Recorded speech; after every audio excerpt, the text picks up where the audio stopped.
Siente. Ah, está ahí.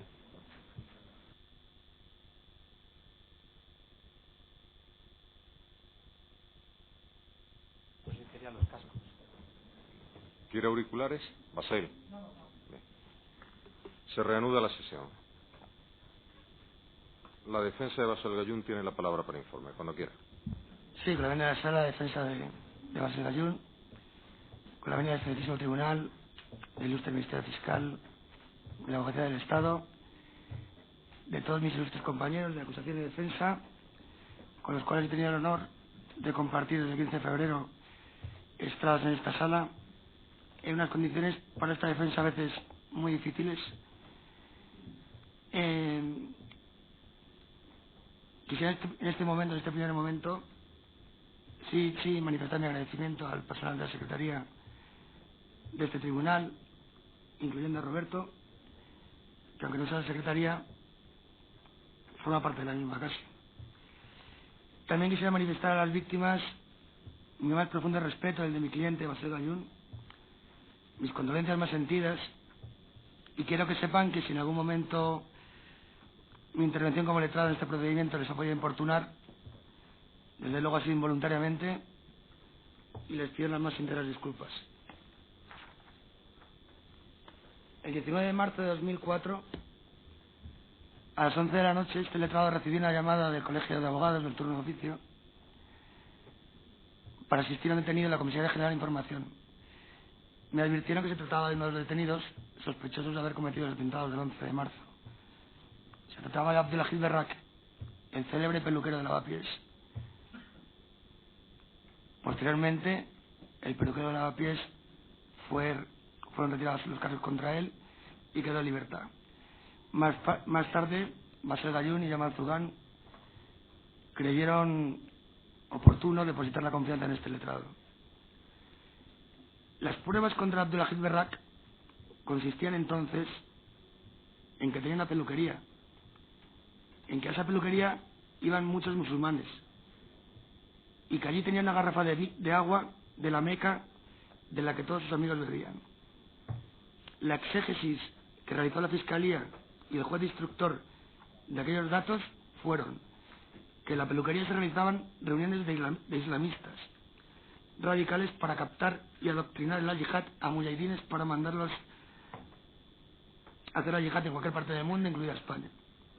Y que el agua de la Meca que había en la peluquería sirvió para purificarse los terroristas que cometieron los atentados del 11 de marzo a través de un ritual basado en el Corán.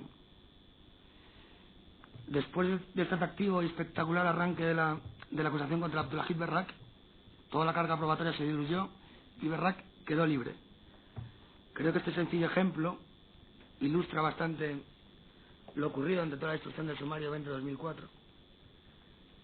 Con estos mismos criterios, la acusación, el Ministerio Fiscal y después las acusaciones particulares han venido acusando a todos los procesados, sacando de la nada acusaciones desmedidas. Allí donde hubiera 4 musulmanes juntos se instalaba la posibilidad de inventarles una historia acerca de sus conversaciones, de su manera de vivir o de su manera de rezar. Si vivían juntos y cerca de una mezquita, como en el caso de Basel Gallún, mucho peor pronóstico tenían. Alguna acusación ha dicho que la instrucción ha hecho historia. Efectivamente, ha creado historias. Lo que ahora se llama novela histórica de ficción. Ha mezclado la Meca con una peluquería, Asturias con Tetuán y a la Virgen del Coro con Bin Laden. Pero pruebas, lo que se dice pruebas, ni existen ni existirán. Porque toda es una ilusión creada para las elecciones del año 2004, que en eso sí estoy de acuerdo con el Ministerio Fiscal. Recordaba esta defensa en sus conclusiones provisionales que el juez instructor en su acto de procesamiento venía a reconocer que la investigación no había sabido determinar cuántas personas habían participado en el atentado, en el traslado y colocación de las bombas, la forma de distribución de las mismas en los trenes ni los concretos medios de transporte utilizados para llegar hasta la estación de Alcalá de Henares. El juez instructor solo consideraba la celebérrima Cangú. Ahora el informe de la Fiscalía y los de las acusaciones, que la secundan dice que está todo claro, que existen cientos de pruebas que confirman sus tesis, que existe un saco o un festival probatorio para acreditar la culpabilidad que la instrucción no supo ver con tanta claridad. Para demostrar, para respaldar esta pretendida claridad de las acusaciones, la Fiscalía no han tenido reparos en recurrir a todo tipo de cambios o mutaciones asombrosos de sus escritos iniciales de acusación, y lo que no han podido mutar lo mantienen contra toda lógica y demostraciones hechas en sala. No he escuchado ninguna novedad acusatoria con base probatoria durante las sesiones que se han desarrollado en este juicio oral. Yo solo he escuchado disparatadas hipótesis, como las diversas teorías de la contaminación, a ver cuál cuela, conjeturas sin rigor, como el patrón de Vicálvaro, inventado a última hora para enterrar a Yamanzú Ugán en los trenes para siempre, arbitrarias explicaciones, como lo dicho por el entonces comisario general de Información, señor de la Morena, en referencia a los motivos de la detención de Yamanzú Ugán, fue la mejor decisión de nuestra vida. Y desplome espectacular de muchas de las pruebas de cargo, como por ejemplo varios reconocimientos testificales, entre ellos los de mi cliente Yamanzú Ugán y Basel Gallún. Ni una sola novedad acusatoria desde el punto de vista de los hechos. La Fiscalía y las acusaciones pretenden convencernos sin argumentos ni pruebas. Pretenden que la sociedad realice un verdadero acto de fe y que aceptar sin resistir su versión porque da igual. Inventan teorías, gráficos y esquemas a cada momento para que todo se encaje, porque en definitiva para ellos da igual. Lo importante es que sean condenados esos personajes de la pecera como sea. Este pensamiento no es moral, ni legítimo, ni mucho menos legal. Unos sacan esquemas y diagramas, siempre extraídos del ordenador de un muerto, y rellenan casillas con los nombres de los personajes para que todo encaje. De los cromatogramas de los explosivos, en cambio, no quieren oír hablar, y no los sacan ni les exigen. Otros, como no pueden explicar lo inexplicable, recurren a la cuarta trama, para justificar su propia acusación, para justificar las pruebas falsas sembradas por doquier. Y es claro que si la cuarta trama, como lección de esta acusación, ha colocado pruebas, estas pruebas son falsas, se mire como se mire, sí o sí, y desde cualquier punto de vista.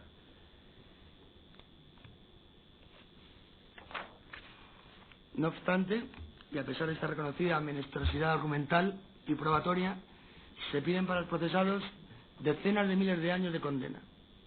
Quieren una sentencia ejemplar, dura, sin pruebas y sin saber nada de lo que ha ocurrido. La Fiscalía ha rescatado del pasado la sentencia del juicio de la Colza para convencer al tribunal de que este juicio tiene que resolverse como aquel. Aquel se resolvió mal. La sentencia del juicio de la Colza, como todo el mundo ya sabe, no aclaró casi nada de lo que ocurrió. No se averiguó qué había causado el envenenamiento. Eso sí, se pagaron las indemnizaciones. Muy poca gente cree hoy en día que aquel envenenamiento masivo fuera provocado por el aceite de colza. Más bien piensa que fue provocado por tomates o organofosforados. Según mantenía en el eminente forense Luz Frontela, el doctor Muro Fernández, que fue el primer médico que se encargó de tratar la epidemia, o los epidemiólogos María Jesús Clavera y Javier Martínez. Invoca sutilmente el Ministerio Fiscal oscuros intereses generales, también denominados de Estado, para justificar su petición al tribunal. Como en tantas otras ocasiones ha ocurrido en la reciente historia de España, en el caso de la Colza, pero también en el caso del Bar Descanso, en el Santo Carrero Blanco, en el Hotel Corona Aragón, los abogados de Atocha o en el 23F, por no remontarme al desastre de Anual. Estos no son intereses de Estado, es decir, de todos, sino intereses espurios, de cloacas de Estado. España ya no es una democracia adolescente y sabemos que el Estado somos todos. España no puede seguir ocultando sus tragedias en virtud de los eufemísticamente llamados intereses de Estado. España debe plantarse y salir al paso de sus demonios, o se volverá a repetir una atrocidad similar cada vez con más frecuencia y cada vez de manera más cruel. No podemos tapar los crímenes con colza o goma 2, porque todo sale gratis para los de siempre y siempre acaban pagando los mismos, las víctimas y el pueblo engañado. Este país además tiene la insalubre costumbre de resolver sus grandes problemas, sus catástrofes nacionales, con pseudoinvestigaciones pactadas que terminan en informes tipo Picasso, tipo Turrón Negro, tipo Jaúdenes, en las que son los propios investigados los que se investigan. Esto solo sirve para disfrazar la realidad y que la sociedad queda anestesiada por un tiempo, pero al cabo del tiempo vuelve a recrudecer. Lo que plantea el Ministerio Fiscal en su primer alegato no es más que despotismo democrático.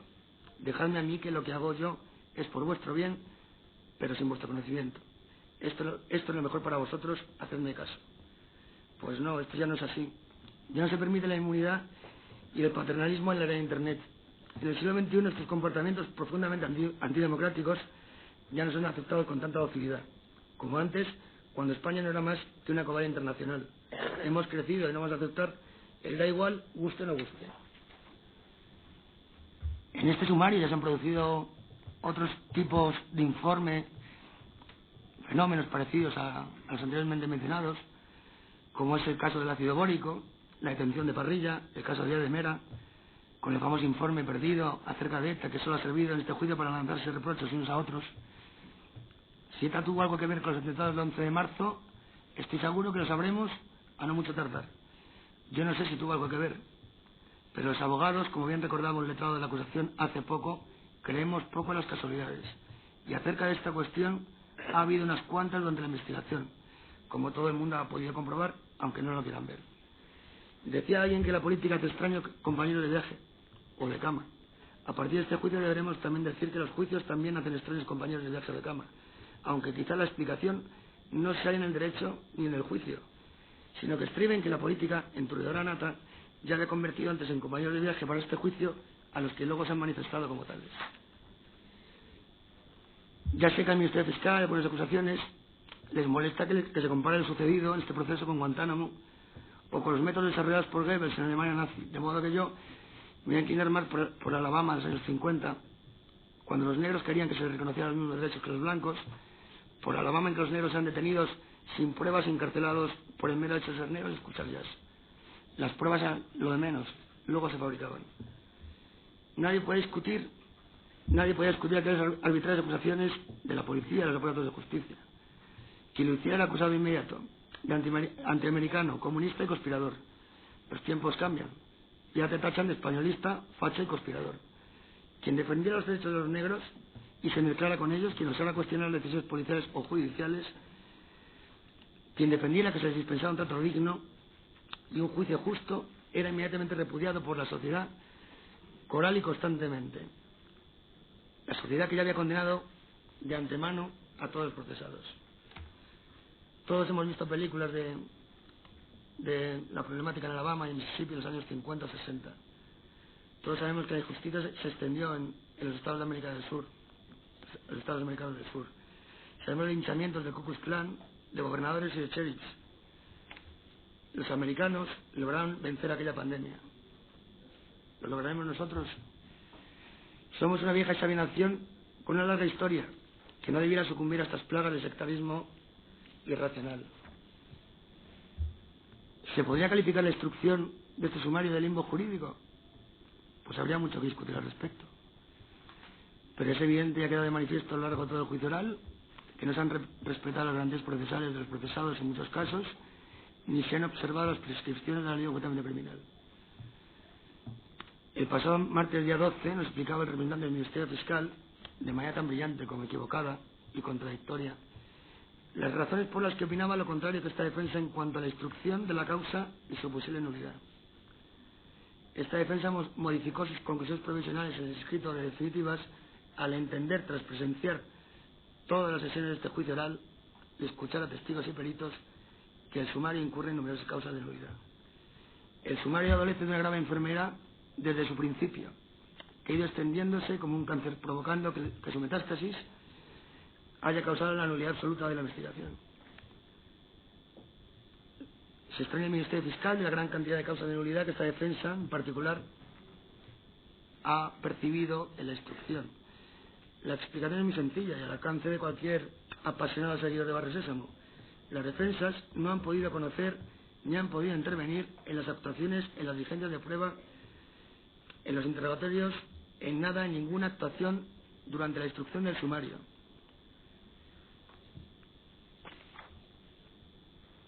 Esta falta de participación, esta falta de comunicación, este secreto extendido sobre todo el sumario durante tanto tiempo, ha causado una grave indefensión a los procesados y se han visto vulnerados sus derechos garantizados por la Constitución. No creo que Alonso Martínez, cuando quisiera convertir el secreto del sumario en una carta blanca para alejar a los abogados de la defensa de la instrucción y dejar a los imputados sin recursos de defensa, cuando dibujaba así en la exposición de motivos de la Ley Jurídica Criminal lo siguiente: es preciso, en primer término, sustituir la marcha perezosa y lenta del actual procedimiento por un sistema que, dando amplitud a la defensa y garantía de acierto al fallo, asegure, sin embargo, la celeridad del juicio para la realización de dos fines, a cual más importante: que la suerte del ciudadano no esté indefinidamente en lo incierto, ni se le causen más vejaciones que las absolutamente indispensables para la averiguación del delito y el descubrimiento del verdadero delincuente. El otro es que la pena siga de cerca de la culpa para su debida eficacia y ejemplaridad. Es evidente que el espíritu de la ley no ha estado presente en la instrucción del sumario, porque ya no es que la defensa haya disfrutado de amplitud, es que no ha dejado participar en ninguna actividad de la instrucción. Y la incertidumbre del destino de los ciudadanos que los abogados representábamos ha quedado sometida a un desconocimiento total hasta el levantamiento del secreto del sumario, ya muy cercana de la apertura del juicio oral. Alguna acusación ha tenido la descortesía de acusarnos de lo contrario. Nos han acusado de ausencia y pasividad durante la instrucción, cuando en realidad es fácilmente comprobable que ha ocurrido todo lo contrario. Para los defensas, por lo tanto, era difícil saber o imaginar entonces, cuando el secreto del sumario abarcaba todo, no digamos ya oponernos o impugnar, por ejemplo, que los únicos restos recogidos de los focos de explosión de los trenes que facilitaría la instrucción para su análisis eran 23 muestras previamente lavadas con agua de acetona y otra muestra recogida en el tren del Pozo que milagrosamente había llegado a la policía científica sin adulterar. Que se incineraron cientos de restos procedentes de los trenes que encerraban toda la información sobre el explosivo utilizado.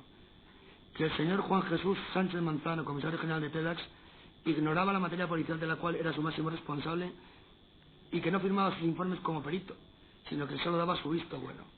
Que el laboratorio químico de los TEDx lo componía el solo funcionario de química y que ella realizó en solitario todos los análisis sobre restos recogidos en las explosiones, en lo que podría considerarse un trabajo titánico digno de recompensa, si no fuera porque las sospechas derivadas de su comportamiento nos hacen pensar lo contrario. Que esta misma funcionaria nunca quiso decir ni poner por escrito el resultado de los análisis que efectuaba, y ningún superior, ni la instrucción, ni la fiscalía se lo exigió. Que esta misma funcionaria no guardó los cronomatogramas resultantes de las pruebas que efectuó, las destruyó y no dejó rastro. O que los trenes, según la última providencia recibida de esta sala, fueron destruidos entre el 13 y el 14 de abril, sin dejar lugar a las partes a ponernos o a decir algo en contra o a favor de esa medida. Lógicamente, tras conocer todos estos datos y otros muchos que iré desgranando a lo largo del informe, podemos asegurar de manera categórica que la causa es nula, porque se ha prescindido total y absolutamente de las normas esenciales del procedimiento establecidas en la Ley de Enjuiciamiento Criminal, además de con infracción de los principios de audiencia, asistencia y defensa, que han provocado una indefensión de libro de la que pueden percatarse hasta los fans menos aventajados de Barrio Sésamo. Y por muchas sentencias escogidas de las bases no contaminadas de la Fiscalía, que pretende invocar el Ministerio Público, jamás podrán convencer a un tribunal de lo contrario, porque si no podemos coger la Ley de Enjuiciamiento Criminal y guardarla en un cajón. En asombroso triángulo argumental, el Ministerio Fiscal nos justificó el aseguramiento de pruebas de manera ilegal por parte de compañías privadas, como mostraremos más adelante en el caso de telefonía, y en general todo el tema relacionado con la telefonía, y disculpa la falta de conservación en depósitos adecuados de los restos y efectos recogidos en los trenes por parte de la policía y la autoridad judicial. Es decir, nos encontramos ante la paradoja de que quienes tienen que cumplir el imperativo legal no lo hacen, y de que quienes no lo tienen, a pesar del mandato constitucional genérico, lo hacen.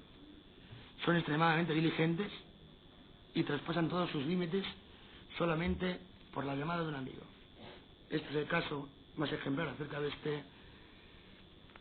esta manera de actuar, es el del jefe de la OCAO, Enrique García Castaño, y su amigo José Domingo Ríos, jefe de seguridad de la MENA, que a través de una llamada organizaron todo el entramado telefónico que hoy sirve de sustento a la causa.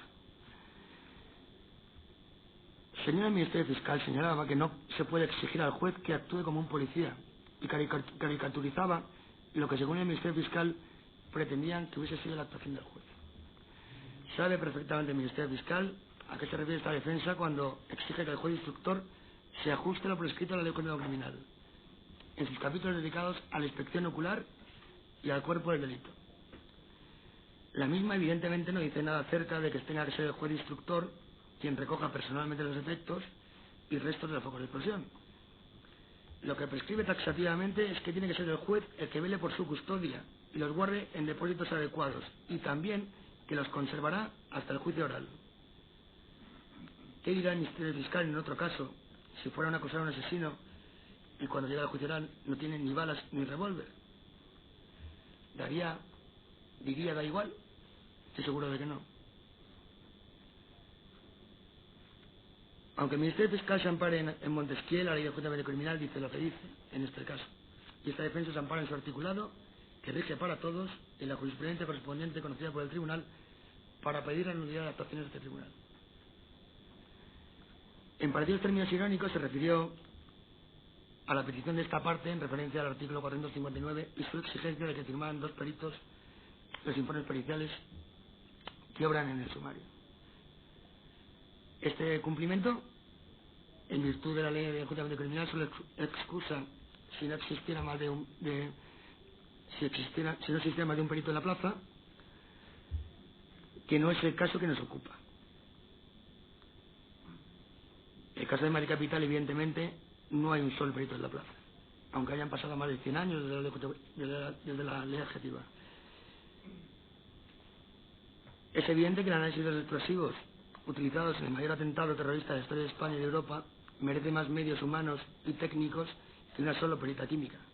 Al menos hubiese merecido trasladar a la policía científica esos restos recogidos en los trenes para que pudiesen analizar todo aquello que para el atareadísima perito era una incógnita que no conseguía desvelar. He de unirme en esta ocasión a lo ya expuesto por la acusación de ayuda a las víctimas para recordar al Ministerio Fiscal que la sentencia rescatada del año 99, referente a que los informes periciales de laboratorios oficiales pueden ser válidos con la única firma de un perito, no se puede aplicar a los informes emitidos por el laboratorio de TEDx, a no ser un laboratorio oficial. Lo que tampoco entendemos es por qué desde el laboratorio de TEDx no llegaron las muestras al laboratorio oficial, que era el laboratorio de la Policía Científica. El laboratorio que ha sido marginado de la investigación desde su comienzo, nadie sabe bien por qué, nadie nos lo ha podido explicar y a todos nos sigue pareciendo insólito.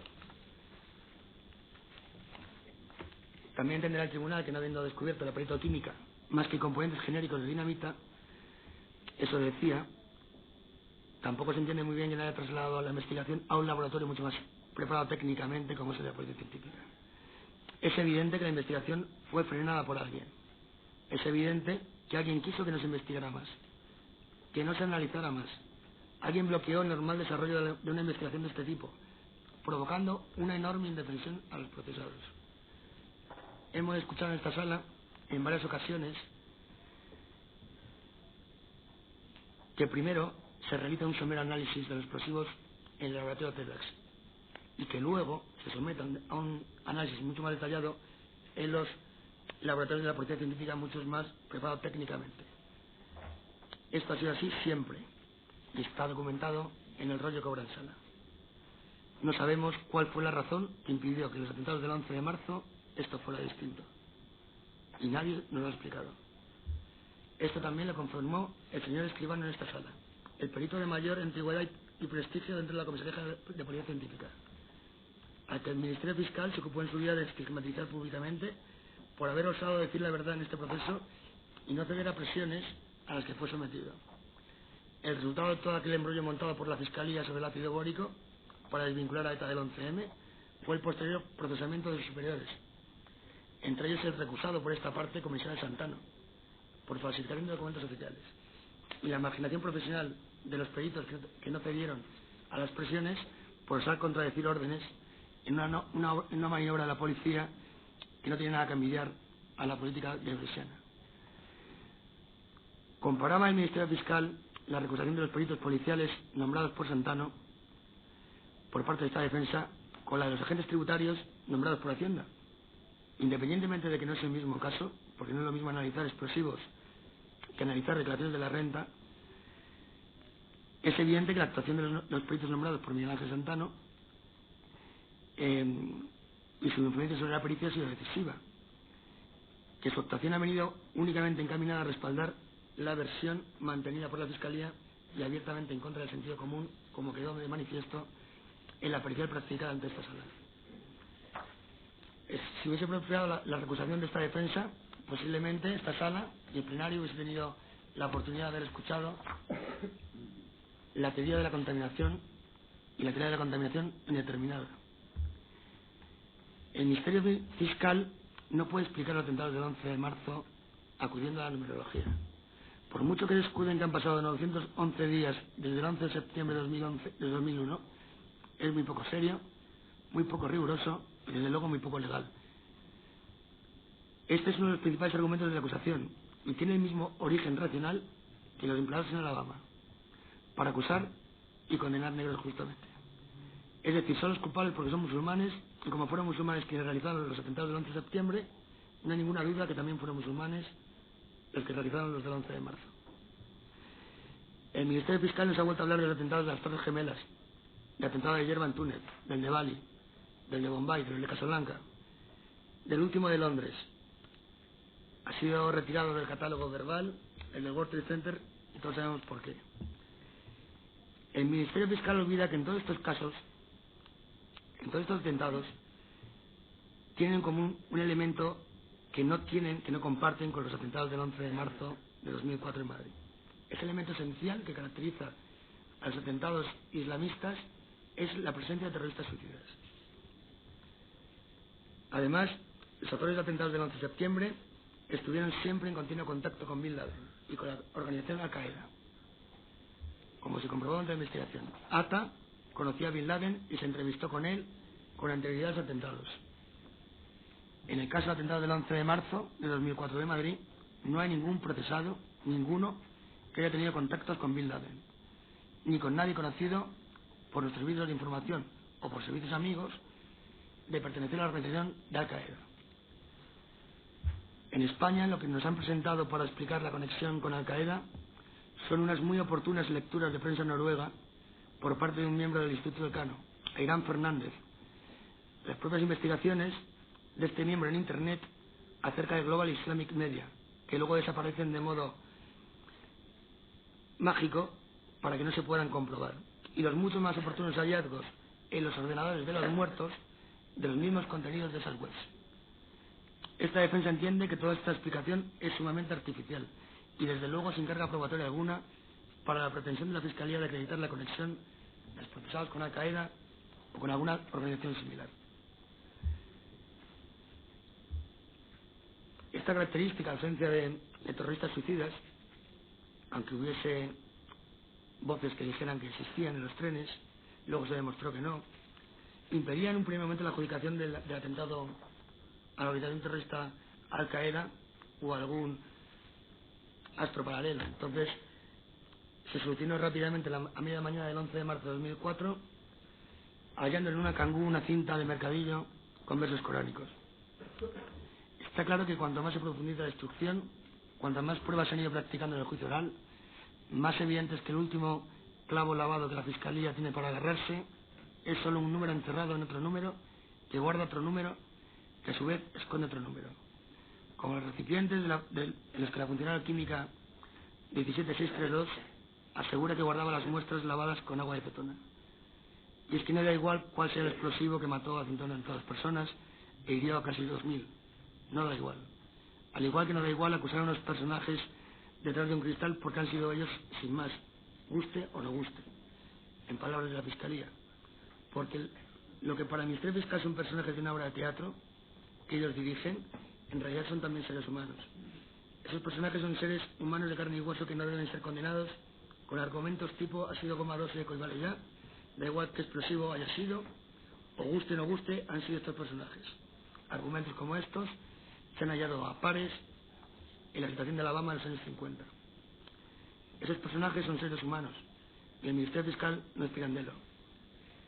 Este sumario solo se convirtió en un proceso legal cuando llegó ante este tribunal, cuando los verdaderos personajes ante esta sala fueron saliendo a escena desprendiéndose de la máscara, respondiendo a las preguntas de las partes y quedando al descubierto muchas mentiras, falsedades, iniquidades, embelecos y trucos de los que trufan desde el primer día el mayor atentado de la historia de España.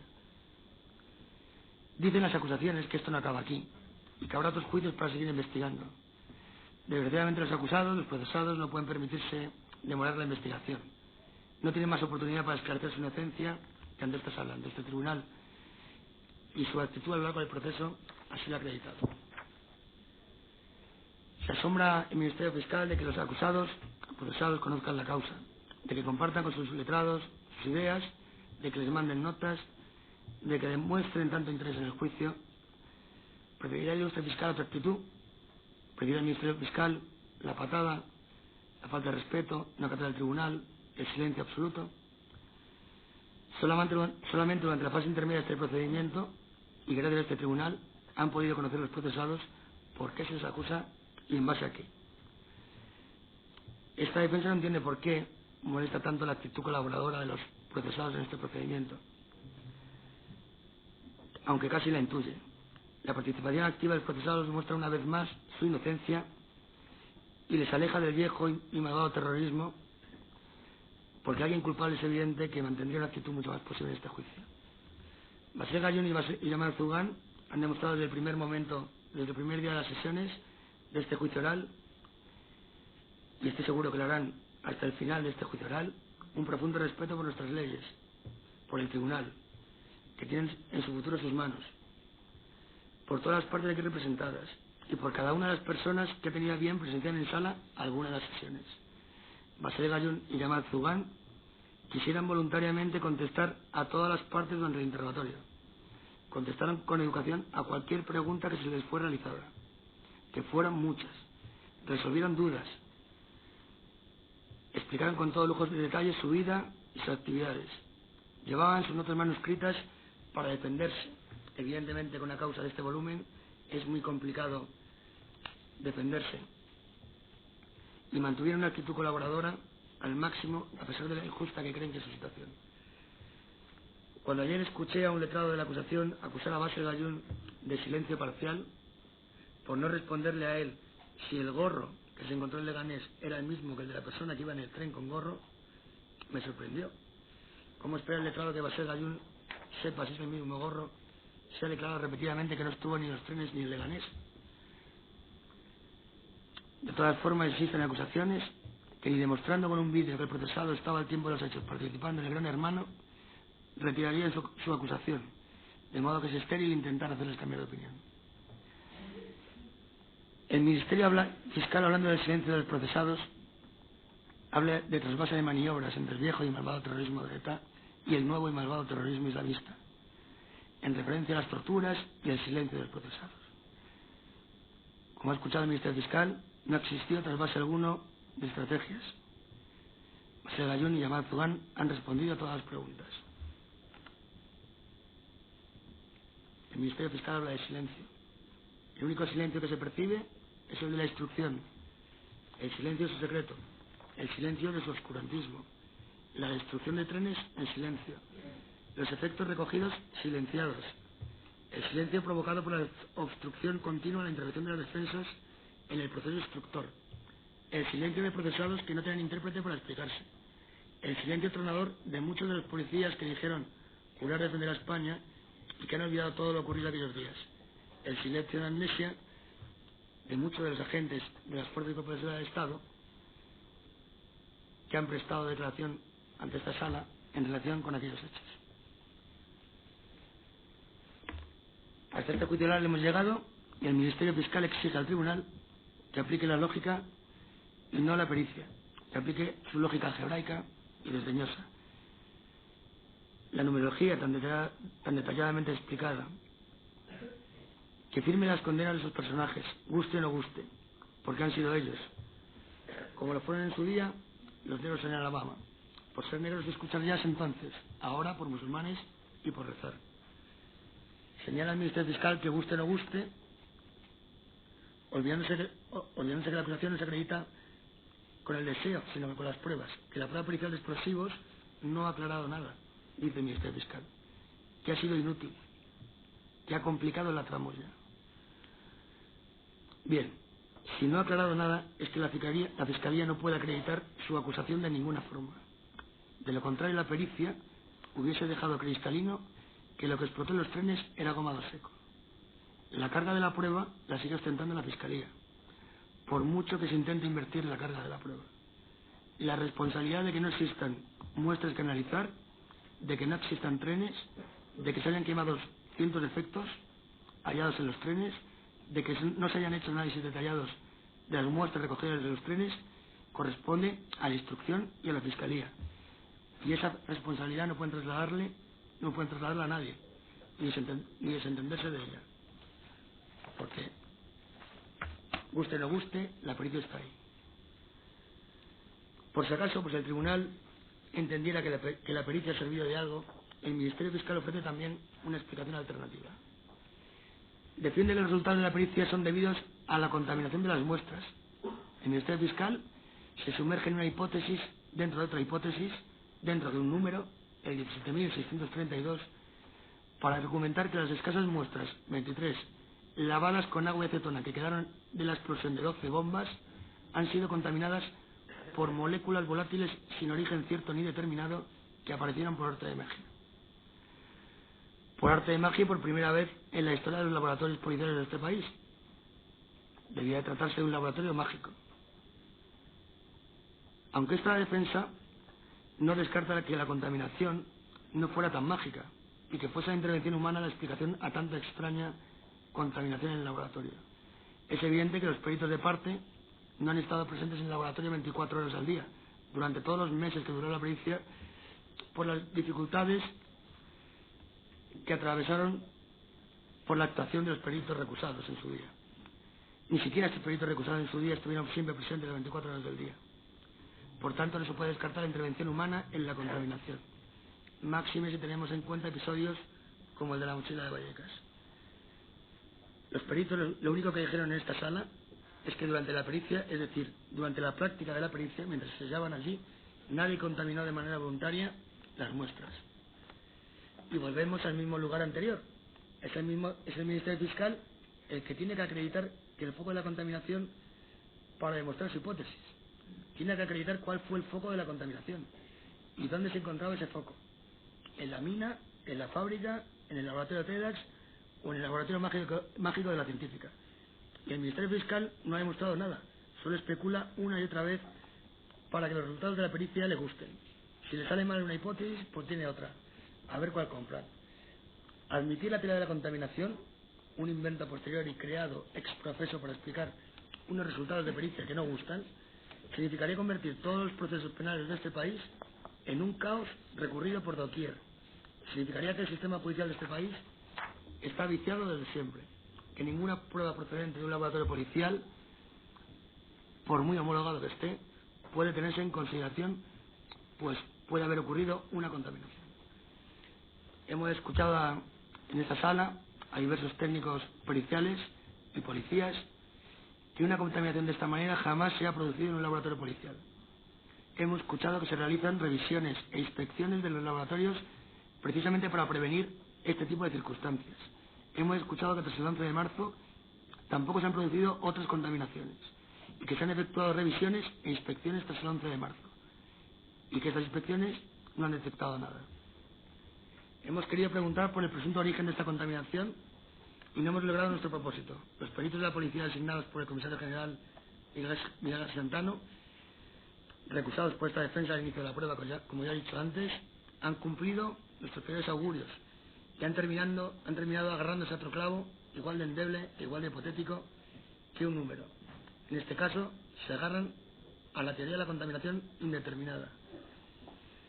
En los peritos nombrados por el comisario Santano, a los que posteriormente se han sumado extrañamente los de la Guardia Civil, se ha producido lo que suele llamarse en ciencias sociales el efecto Rosenthal, que dice que es un hecho comprobado que si un experimentador tiene una hipótesis respecto a lo que espera encontrar, obtendrá resultados que concuerden con esa hipótesis. También lo señaló Feyerabend. Cada teoría produce su propia base empírica. Incluso en el campo sensible de la visión, recordemos los experimentos de Ames, también desarrollados por Loftus. Prevalece el concepto: no creemos lo que vemos, sino que vemos lo que creemos. Las percepciones y las creencias tienden a reforzarse mutuamente. Cuando uno cree que algo es verdad, la percepción lo refuerza de modo selectivo. Estas ideas son especialmente aplicables a los reconocimientos visuales, que analizaremos de forma más detallada en el informe de Yamazugan. Es la llamada psicología del reconocimiento, que tan oportunamente trajo a colación un letrado de la acusación. La actuación de los peritos nombrados por el comisario Santana ha enturbiado la pericia, ha embarrado el terreno de juego.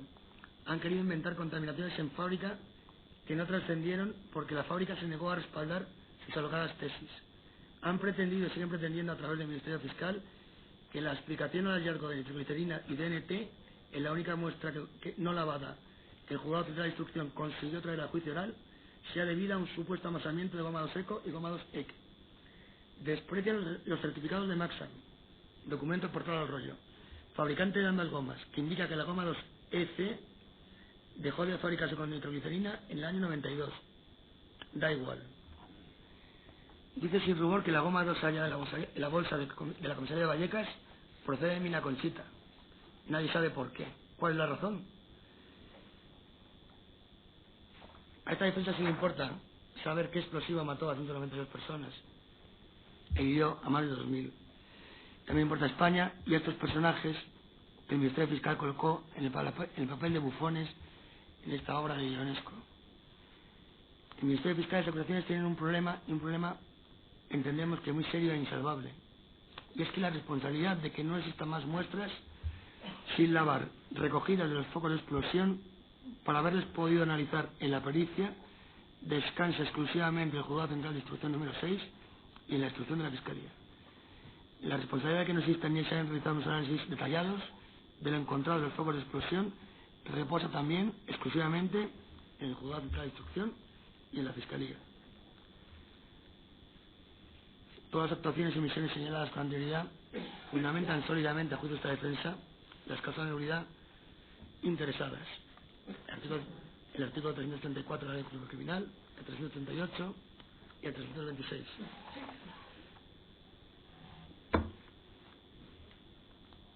Para no repetir los argumentos de la exposición de mi ilustre compañero de acusación de ayuda a las víctimas del 11M, también compartido con los argumentos expuestos por Ángeles Pedraza y otros, por el representante de Ángeles Pedraza y otros, reitero que sus argumentos respecto a los resultados obtenidos en la pericia, salvo en un extremo. Señala mi ilustre compañero que como se halló eftalato de dibutilo en la muestra 1, estallaron juntos quitadín y goma 2 seco. Esta defensa no puede estar de acuerdo con esta conclusión porque incurre, sin advertirlo, en la misma contradicción que el Ministerio Fiscal, convirtiendo una hipótesis en una realidad. El eftalato de dibutilo es un componente químico presente en numerosísimas cosas que tenemos alrededor, tal y como señalan los peritos en sala que estuvieron aquí. Por ejemplo, en pinturas y en plásticos, y estas dos materias se encontraban presentes en muchos de los elementos quemados que formaban parte de los trenes. El eftalato de dibutilo no es un componente exclusivo de la goma 2 seco o de cualquier otro explosivo. Es un componente de muchísimos elementos que podemos encontrar normalmente.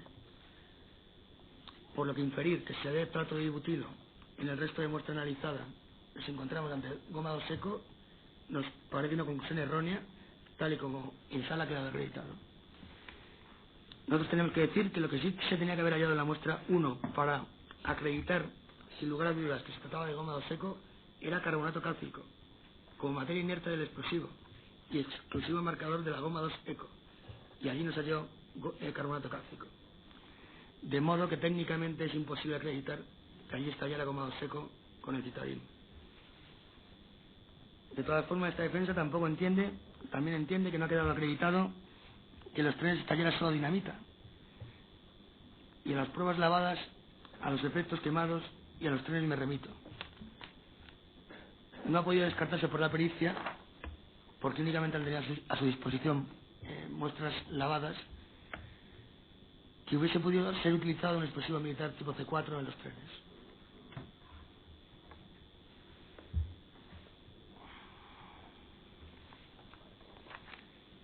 La extrema debilidad de las pruebas concretas aportadas por la Ministerio Fiscal y por las operaciones contra Basel Gallún conducen inexorablemente a su libre absolución, porque no existen pruebas de cargo contra Basel Gallún que le impliquen los atentados del 11 de marzo de ninguna de las maneras. Y los atentados del 11 de marzo es lo que estamos aquí juzgando. No hay rastro de él en ninguno de los escenarios que considera el Ministerio Fiscal importantes dentro de los hechos. A pesar de que ya en la instrucción el juez instructor estimó que los argumentos esgrimidos por esta defensa, expuestos detalladamente en las conclusiones provisionales, y consideraba que Basel Gallún no había participado con materiales atentados, el Ministerio Fiscal no compartía dicha opinión y decidió acusarle en su escrito de calificaciones provisionales como autor material, a pesar de las evidencias que en su contra puesta reiteradamente de manifiesto en la instrucción por esta defensa. Esta diferencia de criterio fue una de las pocas que existió desde la instrucción entre el juez instructor y el Ministerio Fiscal. El Ministerio Fiscal insistió en la autoridad material de Basel Gallún, ignorando los testimonios posteriores de la testigo principal y única, y trajo a deponer al testigo protegido 62004B78 a la sala. El testimonio de esta testigo no hizo más que corroborar la decisión del juez instructor. La testigo no reconoció a Basel Gallún como la persona que vio en el tren aquel 11 de marzo, a pesar del agresivo, capcioso y sugestivo interrogatorio al que se vio sometida por el representante del Ministerio Fiscal, cuyas circunstancias esta defensa se ve obligada a reflejar, ya que incluso llegó a falsear la realidad para confundir al testigo, asegurando que dos de las fotos exhibidas correspondían a distintas personas cuando no era cierto. A preguntas del Ministerio Fiscal, la testigo aseguró sin lugar a ningún género de dudas que vio perfectamente la cara de la persona que viajaba en el tren con ella y su amiga, que portaba una bolsa con algo pesado y circular en ella, que esa persona vestía gorro y bufanda a juego y abrigo negro, y que el tren iba lleno de gente, lo normal a esa hora. Cuando el Ministerio Fiscal empezó a preguntarle si firmó el acta de reconocimiento, la testigo le interrumpió e indicó que se había comprado un libro recientemente sobre el 11M, donde había encontrado la foto de la persona que iba en el tren. El tribunal admitió el libro como prueba en virtud del artículo 729, y ninguna de las acusaciones del Ministerio Fiscal se opuso a tal admisión. A pesar de ello, el Ministerio Fiscal prosigue su interrogatorio y se pospone la exhibición de la foto del libro. El Ministerio Fiscal, durante su interrogatorio, exhibió primero la exhibición de un álbum de fotos de varias páginas. Cuando llegó, durante el transcurso del visaje de las hojas de fotos de sospechosos, el Ministerio Fiscal guardó silencio, salvo cuando llegó a la última hoja de ese álbum de fotos, en la cual se encontraba la foto de Basel Gallún. Ahí dijo: ¿reconoce usted en esa página la foto de la persona que ve en los trenes? A pesar de la maniobra claramente irregular, conductiva, la testigo afirmó que no le reconocía, que la persona que ella vio en el tren no se encontraba entre las fotografías. El Ministerio Fiscal cambió inmediatamente el álbum de fotos y ahora aportó uno con 3 fotos de cuerpo entero de 3 sospechosos, entre los que se encontraba Basel Gallún. Volvió a interrogar si estaba allí la persona que vio los trenes. La testigo vuelve a repetir que ninguna de esas 3 personas se encontraba en los trenes el día del 11 de marzo. Posteriormente se analiza el visionado de las fotos del libro y la testigo asegura firmemente que la persona que viene en el tren es Daoud Unani. Le reconoce sin género de dudas y se reitera en el reconocimiento ante el tribunal y ante el Ministerio Fiscal.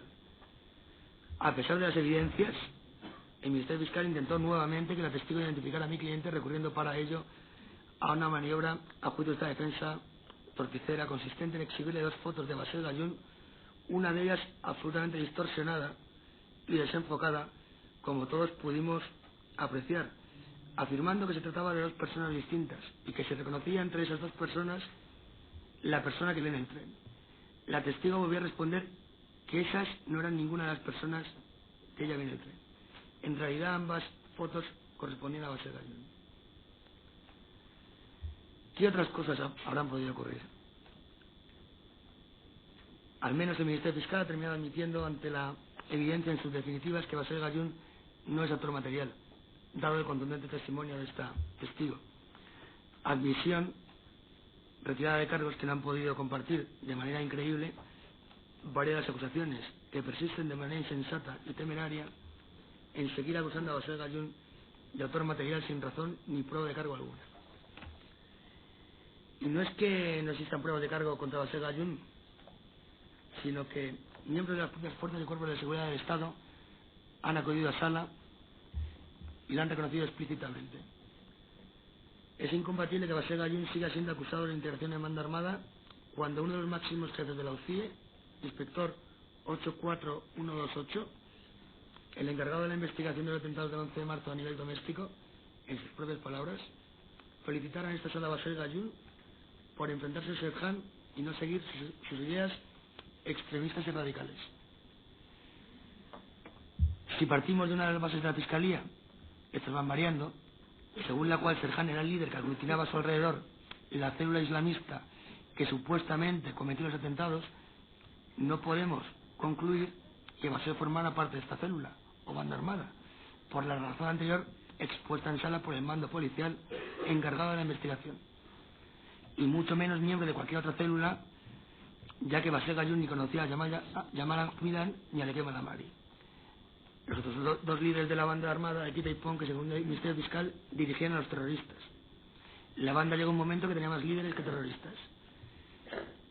Efectivamente, la sentencia aquí traída por el Ministerio Fiscal del Tribunal Supremo del 7 de junio de 2002 precisa que la organización terrorista requiere como sustrato primario una pluralidad de personas, la existencia de unos vínculos entre ellas y el establecimiento de cierta jerarquía y subordinación. Pero claro, sus intentos denodados por adaptar con calzador esta sentencia a los hechos que nos ocupan son sencillamente estériles, ya que ha quedado demostrado que Basel Gallún no obedecía a Serhan, no tenía ninguna dependencia jerárquica y no estaba subordinado. Y no porque lo diga yo, sino porque lo dice el inspector jefe de la UCIE encargado de la investigación doméstica de los atentados.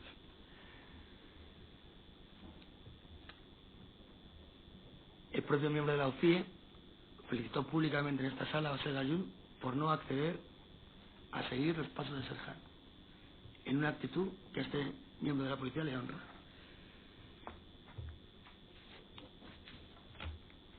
Si el alto tribunal considera imprescindible para aplicar el tipo penal en integración de banda armada el requisito de subordinación o jerarquía, es evidente que tras esta prueba practicada aquí en el juicio oral y traída por el Ministerio Fiscal, es imposible condenar a Basel Gallún de integración en banda armada, bajo las órdenes de Serhan. Basel Gallún no seguía las órdenes ni las directrices de Serhan Ben Abdelmajid Ben Faket ni de nadie. Mientras Serhan se escondía en Leganés, Basel comenzó a trabajar en Ugena, ajeno a la vorágine en la que se había sumergido supuestamente Serhan. Basel Gallún no estaba sometido a ninguna dinámica de grupo terrorista, ni recibía órdenes ni directrices, como estamos comprobando. Basel Gallún era un estudiante que luego se convirtió en trabajador. Este mismo inspector,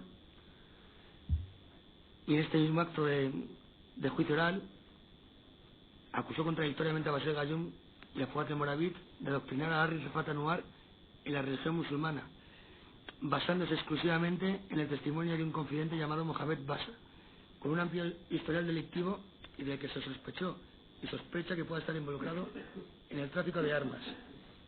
Quizá fuera el precio que tuvo que pagar para quedar fuera de la instrucción. Nos ilustró el meditado inspector durante el interrogatorio del Ministerio Fiscal acerca de las cualidades filantrópicas de un sujeto con antecedentes por robo con violencia, entre otros delitos, y que está siendo investigado por tráfico de armas, de coches, de droga y falsificación de documentos, y por su relación con la verdadera célula de Serhan y los hermanos Cherny. A la pregunta de esta defensa de si conocía esos antecedentes de Mohamed Basa, el policía de la OCIE, el inspector de la OCIE, contestó que los ignoraba, a pesar de que en el informe donde constan todos estos datos procede de la OCIE, unidad a la que pertenece y dirige, por lo que entendemos que las informaciones procedentes de Mohamed Basa le llegaron por un tercer cauce. Concretamente el informe que contiene todos estos datos de lo que estamos hablando y que la UCIE remite al Juzgado Central de Instrucción número 6 a través de un oficio solicitando nuevas órdenes de detención y titularidad de tarjeta de telefonía con fecha de 6 de mayo de 2005 consta en el tomo 132 al folio 48.169, concretamente referente a Mohamed Basa alias Tellez en el folio 48.178. Este oficio concretamente relaciona a Saifian Raifat con otros individuos entre los que se encuentra Mohamed Basa, implicados en falsificación de documentos, almacenaje de explosivos, adquisición de armas, preparación de teléfonos móviles con temporizadores y activadores de artefactos explosivos y otras de carácter logístico y de apoyo a los principales implicados en la comisión de atentados terroristas del 11 de marzo, entre los que no está incluido evidentemente en todo este oficio, en estas diligencias, Basel Gayun, que vuelvo a repetir, no tiene antecedentes penales ni siquiera relación alguna con Mohamed Basa, no le conoce. En definitiva, es inverosímil que este inspector desconociera la verdadera naturaleza y circunstancias de que dice ser su fuente de información única respecto a Basel Gayun y Fuad Memoravit, y de muy negativa influencia sobre Rifat. Esta defensa está absolutamente segura de que con estas características la influencia de Mohamed Basa sobre Rifat era mucho más perniciosa que la podían tener Fuad Memoravit y Basel Gayun. Posiblemente Basa no sepa distinguir entre lo que es hablar de religión y adoctrinar el yihad. En cambio, a pesar de que este inspector de la OCIE expone el testimonio de Mohamed Basa como una fuente de información esencial de su investigación, parece desconocer, parece que no ha leído jamás las notas informativas que realizó el Continente de Cartagena para la OCIE desde el 15 de octubre de 2002 hasta el 24 de octubre de 2003, en las que no aparece nombrado ni una sola vez el nombre de Basel Gayun, a pesar de que habla reiteradamente de la investigación sobre Serhan el tunecino, de su grupo, sus reuniones, sus contactos y su célula. Lógicamente, si el Ministerio Fiscal acusa a Basel Gayun de integración en banda armada, deberá hacerlo con un respaldo probatorio previo de la policía, y este no existe.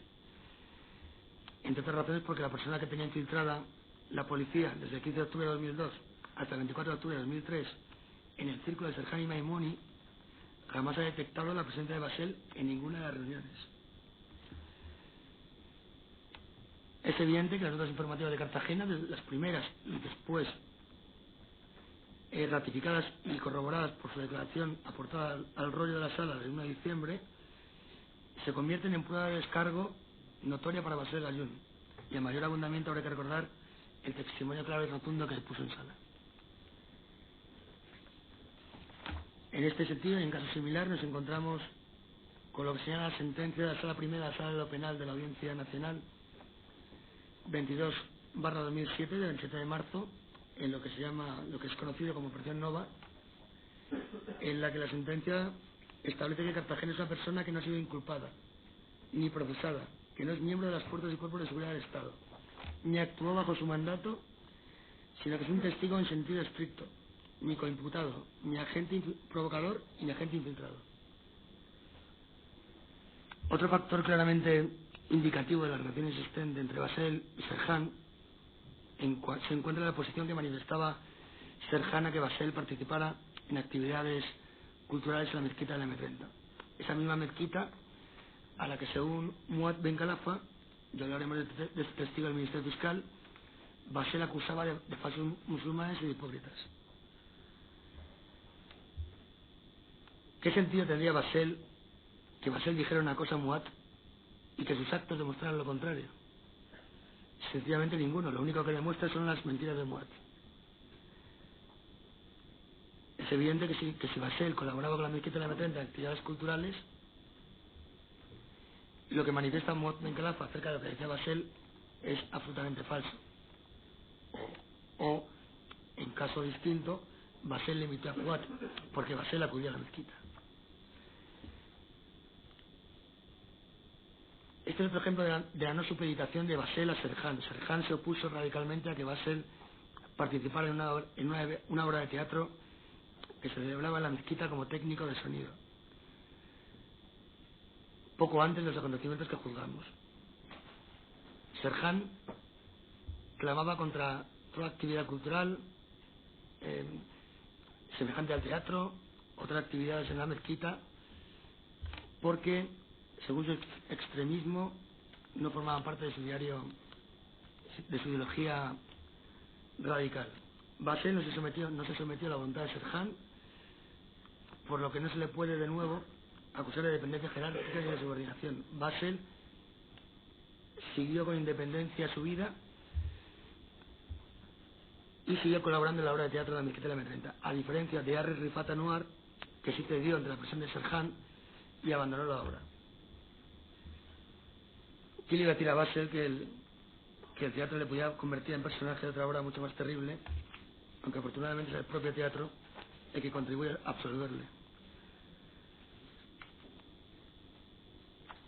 Otros ejemplos del distanciamiento entre Basel Gayún y Serhan el tunecino desde el año 2003 es las propias declaraciones judiciales de Basel Gayún, en las que manifiesta haberse distanciado mucho de Serhan porque había radicalizado sus pensamientos. Esto lo declara desde el principio Basel Gayún, y Serhan el tunecino aún no estaba localizado, ni detenido, ni muerto.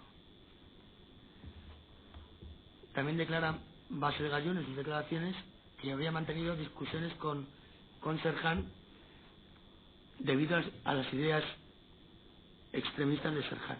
Esto lo han confirmado en declaraciones obrantes en autos Jalei Cimi Pardo o Muanat al-Malá también aquí. También ha quedado acreditado que Basel Gayún discutió con Mustafa Maimouni en otra ocasión en el domicilio de Serhan al defender ideas radicales.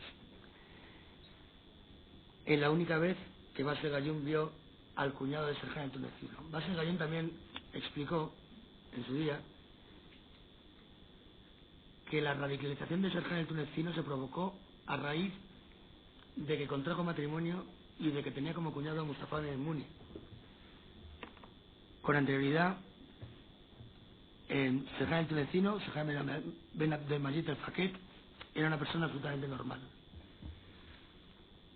Todas estas discusiones prueban y acreditan que Basel Gayún jamás ha tenido subordinación ni ha dependido jerárquicamente de Serhan el tunecino.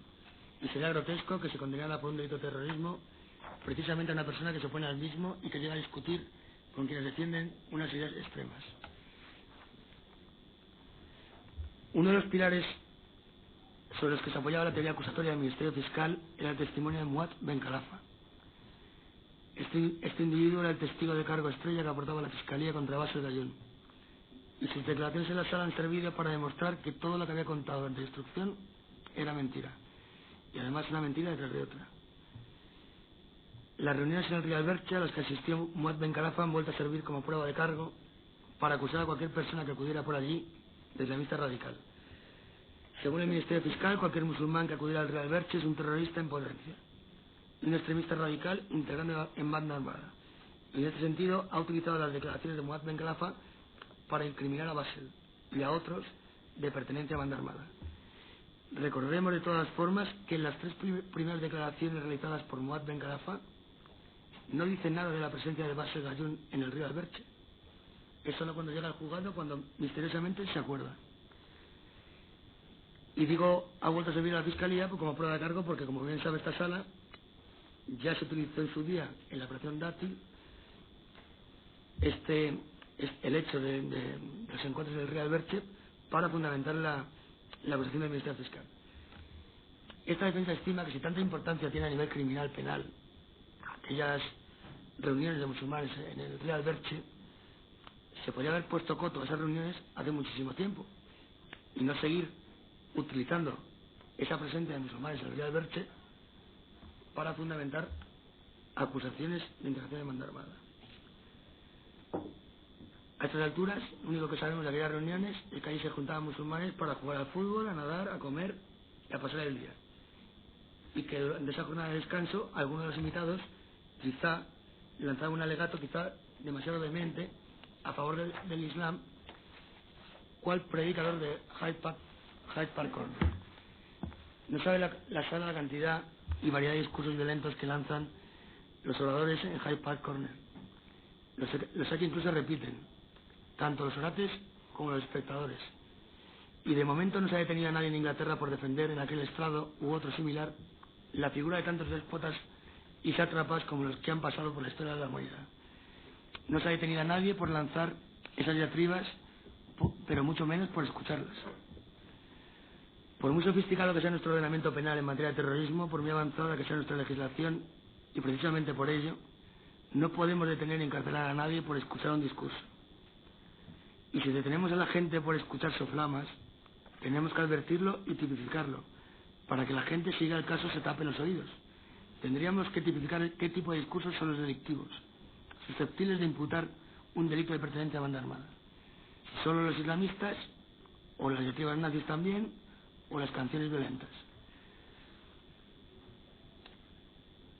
¿Por qué razón imputan un delito de terrorismo a Basel Gayún y no se le imputan también a Muad Ben Khalifa, que según él mismo en sus propias declaraciones ha declarado que ha acudido más veces al Real Berche que Basel, o a otras tantas personas que han acudido al Real Berche? ¿Cuál es el criterio judicial o de acusación para acusar a una persona y no a otra de ese tipo de delito? ¿Por qué se acusa a una persona por escuchar una sola vez? Esta defensa entiende por otra parte que aquellos musulmanes que pasaban el día en el río, aquellos musulmanes que se juntaban a pasar el día, aquellos musulmanes que en su mayoría habían escapado de sus países huyendo de la opresión, de la falta de libertad de expresión, no pensarían que allí estaba cometiendo una ilegalidad por escuchar a un individuo que no se escondía para discursear, un individuo que lanzaba sus mensajes a plena luz del día. Ellos, estimo, pensarían que no se trataba de nada prohibido. Curiosamente, el Ministerio Fiscal solamente ha fijado su celo inquisidor en los oyentes de un discurso, parece ser que emitido en el año 2001. Un discurso que ni siquiera sabemos exactamente qué proclamaba ni qué defendía, ya que el archifamoso orate escapó de España a Menacici. Nos cuentan que vestido de mujer, y nada más se volvió a saber de él ni de sus supuestas intenciones. Basel Gayún llegó a España en el año 2001, cuando Muad Ben Khalifa ya se encontraba aquí. Posiblemente en la primera y única vez que Basel fue al río, en una actividad que desde ahora debemos anunciar de alto riesgo penal, tuvo la desdicha de escuchar entre Cuscús y Baño un incendiario mitin al que ni siquiera prestó mucha atención, en compañía de su otro amigo Muad, que le llevó allí. Este episodio del Real Berche, al que tanta trascendencia le concede el Ministerio Fiscal, sucedió en el año 2001. Recién aterrizado Basel Gayún en España. A mi cliente le detienen en marzo de 2004 y ahora nos lo presentan como prueba de cargo contra Basel Gayún. El Ministerio Fiscal pretende que escuchar un discurso en el año 2001, según el propio Ben Khalifa, sobre la oportunidad de enviar dinero a Afganistán. No sabemos ni siquiera si Basel le prestó mucha o nula atención, ni si estaba de acuerdo con todo lo que decía o no, ni qué decía exactamente el discurso. El Ministerio Fiscal pretende que escuchar un discurso en el Real Berche tiene que ser el Real Berche. Hemos llegado hasta el absurdo de convertir a un río en sospechoso. Llega a condenar a una persona por integración en banda armada.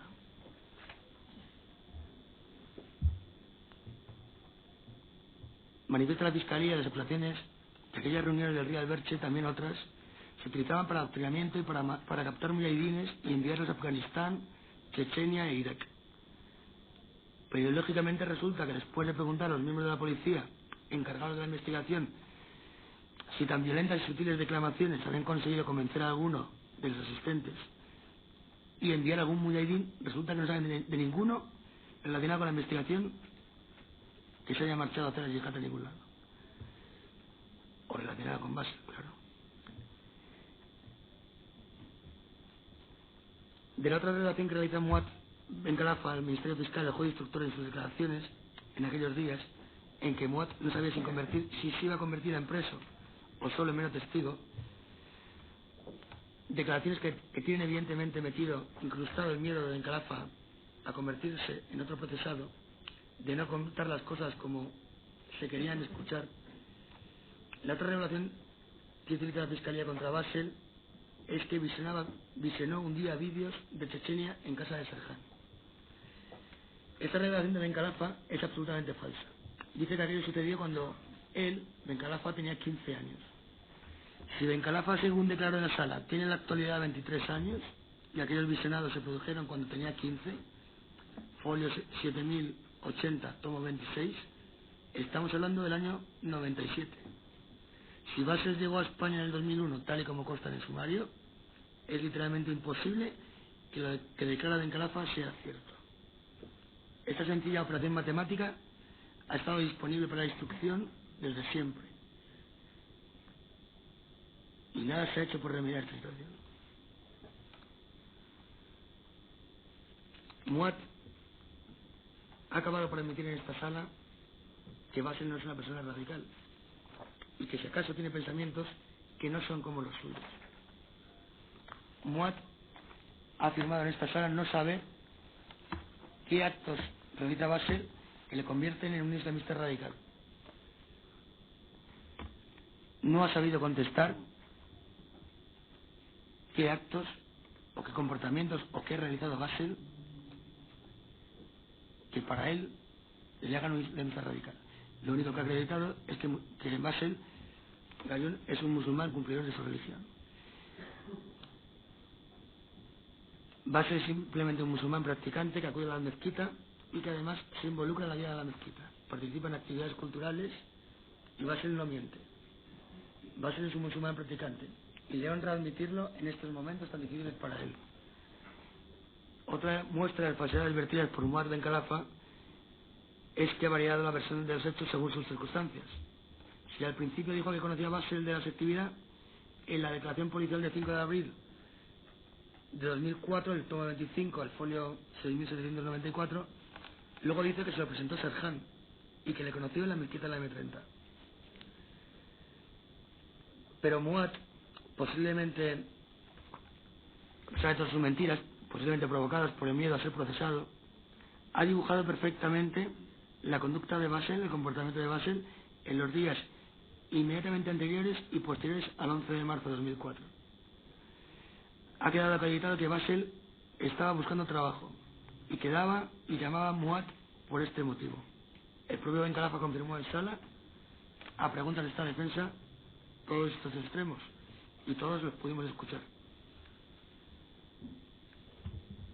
Muad dice en su primera declaración que vio a Bassel y a Fuad la primera semana de marzo en el locutorio Salvador de Madariaga, donde quedaban para hablar de trabajo, y que esto sucedió prácticamente todos los días de aquella primera semana de marzo. Y que la semana del 8 al 14 no les vio, pero hablaba todos los días con él por el tema del trabajo. Pero ya antes de aquellos días, en el mes de febrero, Bassel también le pidió trabajo, dándole a Muad el teléfono de Rufino de la empresa Bilusa, ocurriendo que no tenía trabajo en aquellos momentos para él. Esto lo ha declarado Muad Bencalafa en esta sala. Es decir, queda perfectamente acreditado que en el mes anterior a los atentados, Bassel Gayún se encontraba buscando trabajo. No tenía más planes en la cabeza Bassel Gayún que buscar trabajo. Este empeño no parece compatible con una persona que estuviera implicada en la preparación de atentados. Yamal Ajuidán o Sajar Tunecino parece que tenía una actividad mucho más activa en otros frentes y que no trabajaban. Posteriormente, al 11 de marzo de 2004, y cuando Muad le llamó para decirle que tenía trabajos para ellos, Bassel y Fuad aceptaron y comenzaron a trabajar el 15 de marzo en Ujena para la empresa Construcciones Mena, hasta que fue detenido en su puesto de trabajo. No solo comenzaron a trabajar ese día, 15 de marzo, Bassel y Fuad, ese día también empezó a trabajar Ahmed Nabulsi, el inquilino fantasma de Virgen del Coro. El comportamiento de Bassel durante las fechas inmediatamente anteriores y posteriores a los atentados puede calificarse de absolutamente normal e incompatible con la actuación de un terrorista, por más fantasía que se le quiera echar al asunto. Y aquí enlazamos con otro de los grandes misterios de la destrucción, el inquilino fantasma, como he llamado anteriormente, Ahmed Nabulsi. También vivía en Virgen del Coro junto a Basel y Fuat. También trabajó con Basel y Fuat en Ugena. Y también fue detenido con Basel y Fuat en Ugena. Ahmed Nabulsi también se encontraba la tarde del 11 de marzo de 2004 en Virgen del Coro, cuando Harry Rifat Anwar apareció para recoger sus cosas. Ahmed Nabulsi entonces, y tomando la expresión del Ministerio Fiscal, también cobijó a Harry Rifat. Pero Ahmed Nabulsi, al contrario que Basel Gayón y Fuat El Moravit, ni fue imputado, ni ingresó en prisión, ni siquiera llegó a declarar ante el juez.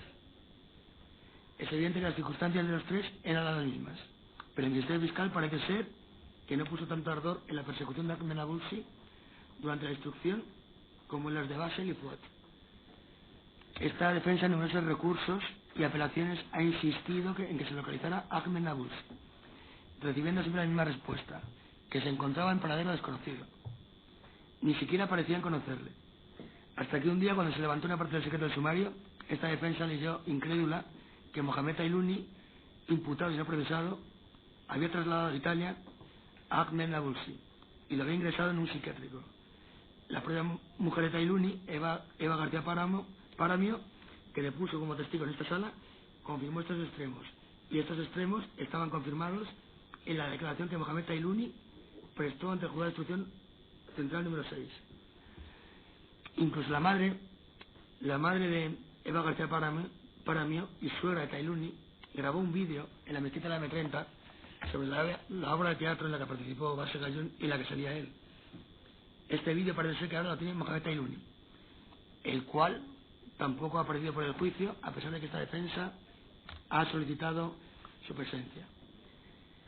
Como testigo, Mohamed Tailuni fue la persona que se llevó a Ahmed Nabulsi a Italia. Y Mohamed Tailuni declaró estos extremos al juzgado. Ninguno de los dos han sido presentados ante este juicio oral para que depongan. A pesar de la evidencia de la declaración de Tailuni y de la remisión a la misma que hizo esta defensa en sus numerosas apelaciones y recursos, la respuesta que recibimos siguió siendo la misma, que Ahmed Nabulsi se encontraba en paradero desconocido. Hemos vuelto a solicitar como diligencia probatoria testificar para este juicio oral la declaración de Ahmed Nabulsi y tampoco ha aparecido de poner. ¿Qué gran diferencia existe con la intensa persecución policial de la que fue objeto Rabi Osman Sayed por la policía italiana y la española en perfecta simbiosis? ¿Por qué no ha colaborado la policía italiana en localizar y traer también a declarar a Ahmed Nabulsi?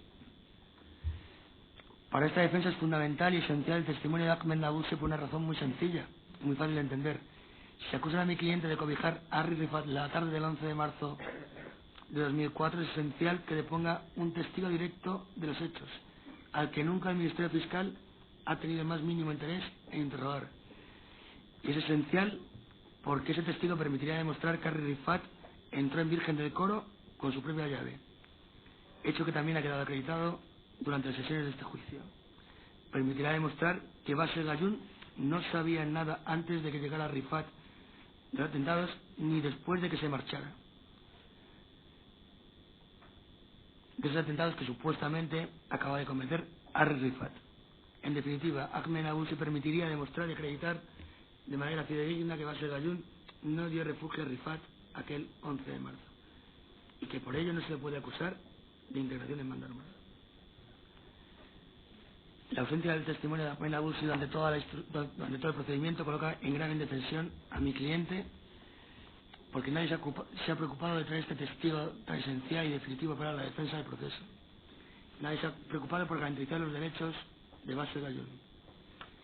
Y todo ello a pesar de que esta defensa ha indicado y ha señalado dónde estaba Ahmed Nabulsi.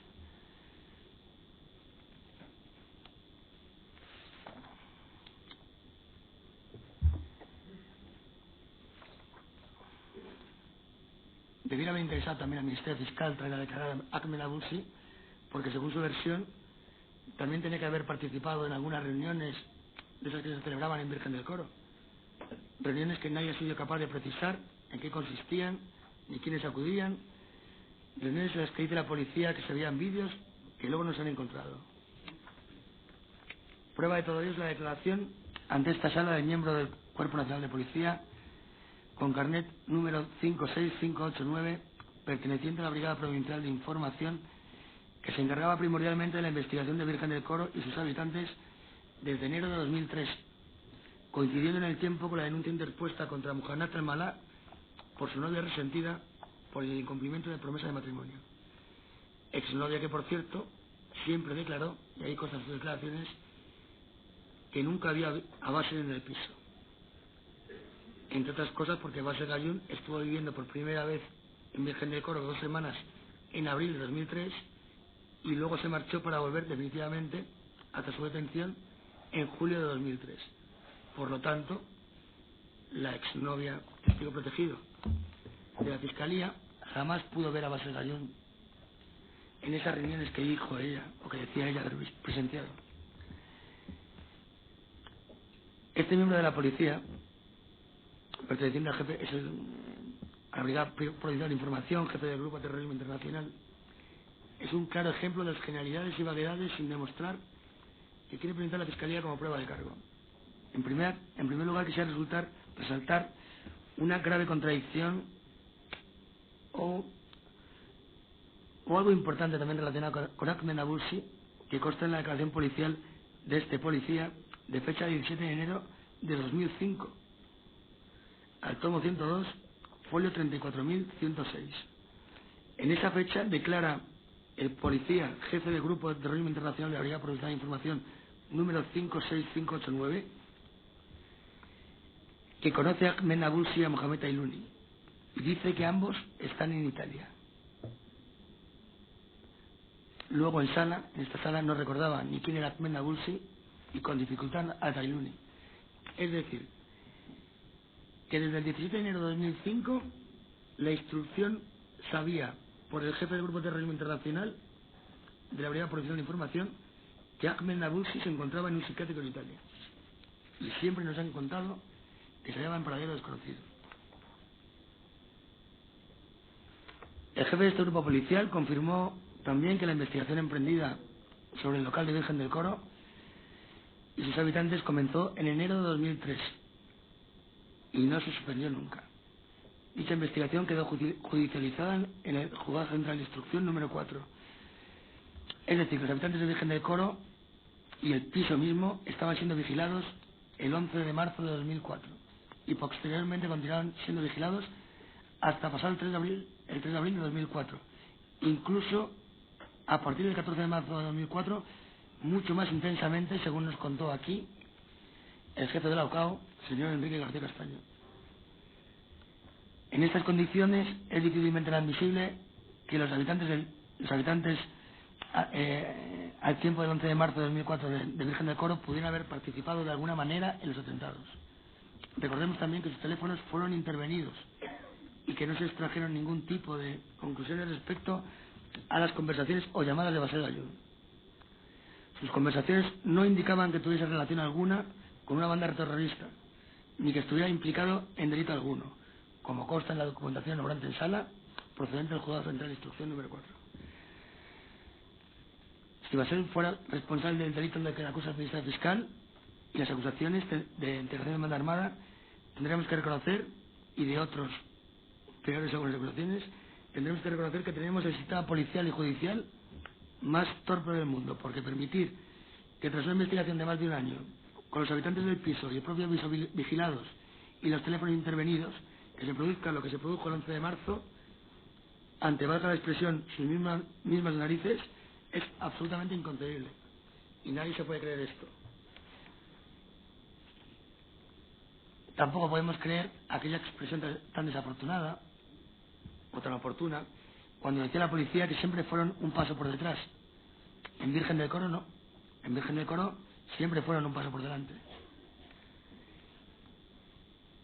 El militado funcionario policial manifestó también que al local de Virgen del Coro iban muchos visitantes.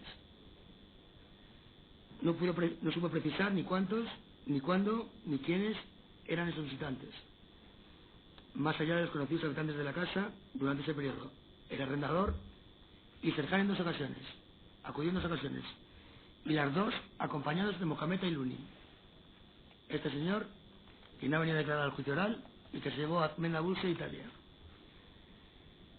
No saber ni cuántos, ni cuándo, ni quiénes eran esos visitantes que iban a Virgen del Coro, evidentemente es una muestra, la primera muestra en este caso, de imprecisión y vaguedad en la declaración del miembro policial.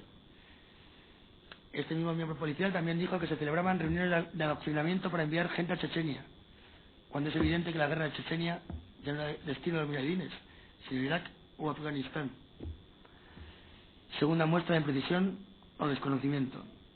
En cuanto a los resultados de esas reuniones, el funcionario no pudo darnos un solo caso de un individuo que hubiese aceptado en el periodo temporal en que Basel estuvo allí, y ni siquiera antes, marcharse como mujahidín a donde fuera desde enero de 2003 hasta el cese de la investigación. Tercera muestra de imprecisión. Cuando se preguntó al funcionario por qué sabía que se celebraban reuniones en Virgen del Coro, respondió que porque se veían las sombras de la gente en una habitación.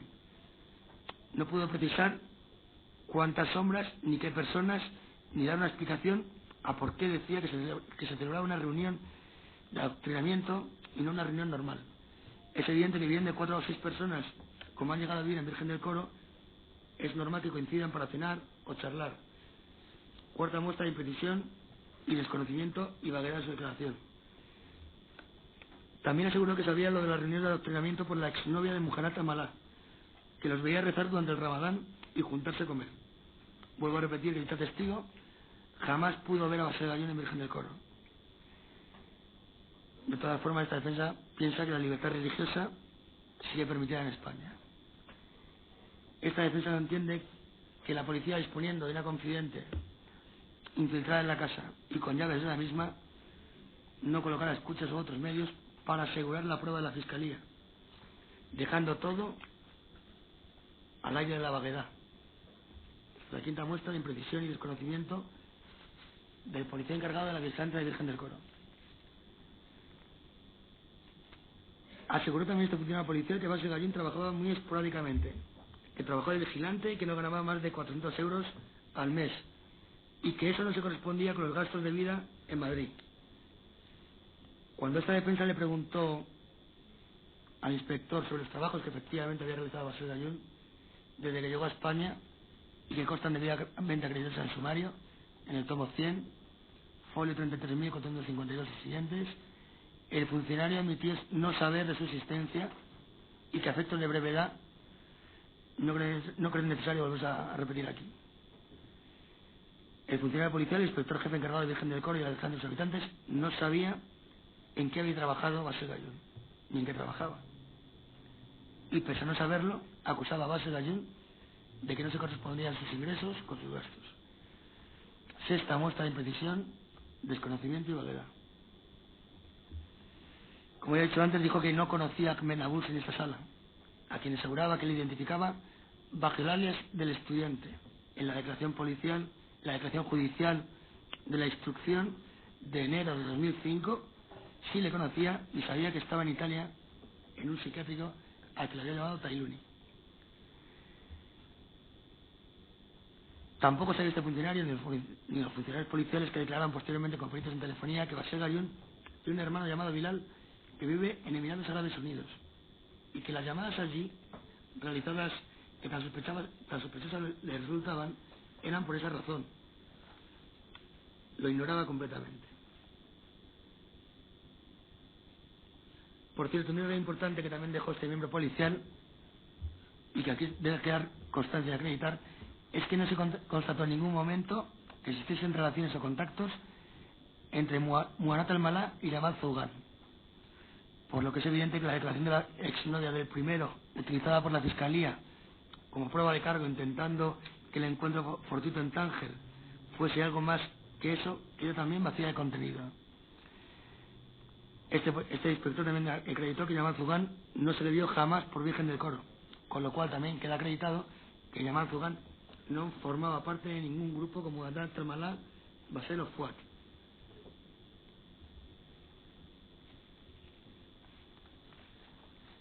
Debemos concluir que si durante un año entero de investigación, vigilancia de la casa, los habitantes, intervención de teléfonos, si no se apreciaron motivos para imputar a los habitantes de Virgen del Coro por pertenencia a banda armada, ni pruebas sólidas en que basar tal acusación, parece absurdo y irracional